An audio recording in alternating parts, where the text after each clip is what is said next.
all fall away. Okay, and that gives you a certain level of peace and self-assuredness. If you're not getting attached to that person, but rather you're investing in yourself, in your own journey, and you understand that, people may come, they may go, or they may stay, but it doesn't matter because you are solid, you are centered, you will always be there for you. That is when you can create healthy relationships.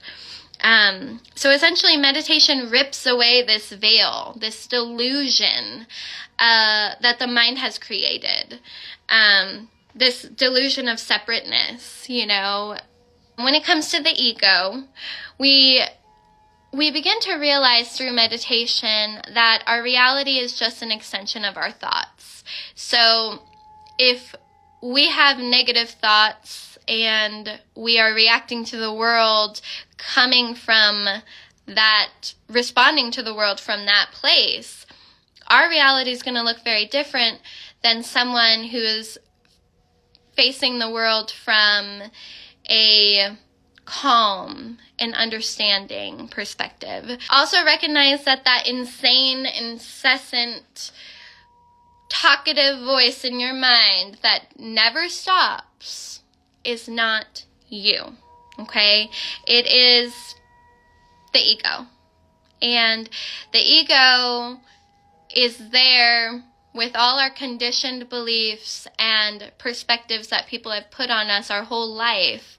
It is essentially the mask that we wear when we go out into the world. One thing I want to talk about is the fact that people are always reacting or responding to you from their level of awareness. What they don't know, they don't know. So that's why this journey has been so freeing, because I realize that people are responding to me and interacting with me from their level, not mine. And while some of the things that they do or say may hurt, I understand that they're reacting based off of their past and based off of their experiences. That has nothing to do with me. So it allows me to kind of shrug it off like it's nothing, because it is. So, you may be asking me now, how do I do it? How do I get into meditating? Well, most people think it's about not thinking, but really, at least the way that I practice it, there's many, many different ways to practice it, no wrong way. The idea is to slow down your thoughts so that we can observe them, sort through them, and release the ones that don't align with who we are or what our values are. And I'll get into that a little bit more in depth in a second. But the slower our mind becomes, the more calm our nervous system is. And this allows for our vibration to rise and enables us to approach our day from a different mental state, a calmer mental state, one that stems from mindfulness, one that is not reactive, one that is not easily, thrown this way or that, or easily swayed. A strong mind. Okay? With practice, this allows you to work through your attachments, dismantle limiting beliefs that you may have adopted along the way, such as, I'm not good enough. First off, I have a whole nother thing to say about that. But, moving on, having more compassion for others and what they are going through or where they are in their journey, going back to understanding that they are responding with you from their level of awareness, not yours. This allows you to have a little bit more compassion for them and be like, hey, I've been there. I know it's hard, especially when you're struggling with, cultivating self-awareness. It's hard. And also understanding that hurt people hurt people. It is how trauma works, and it's actually how generational trauma is passed on is because hurt people. It also allows for you to get to know yourself on a deeper level, which is my favorite fucking thing ever. We go inward, we do the work, and that builds confidence and character as we sort through who we want to be. Most of the people that I've talked to have started this, self-awareness journey at a time when they felt lost, or they felt like they didn't know themselves. And so, they started this journey as with the intention of, I want to know myself more. And this is probably my favorite benefit of meditation, is really stepping into your power, really stepping into your confidence and knowing who you are. Why? Because you're not afraid and hiding and turning away from yourself. You're not running. You're turning inward. You're looking at the mess. You're looking at the dirty parts of yourself, the messy parts of yourself, and you're saying, hey, I love you. You're okay. We're human. This is human. And when we give that self-compassion to ourselves, the relationship that you build with yourself through investing in this process is like none other.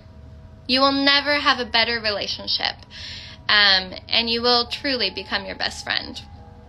You will learn to communicate better because you're coming from a place of understanding and peace. You know that the person that you're communicating with may not be on your level, especially in relationships. If you are with someone who is just starting to cultivate their awareness, maybe you're just starting, it helps you to take a pause in the middle of conflict. It helps you to remember that you're not fighting against your person. You're fighting against a problem with your person. So you become slower to react, and that allows you the space to respond from a more calm and stable state of mind, which ultimately causes less hurt and less conflict and more understanding. And then as they see that shift within you, you are literally creating a shift within them, because you're creating the space to shift.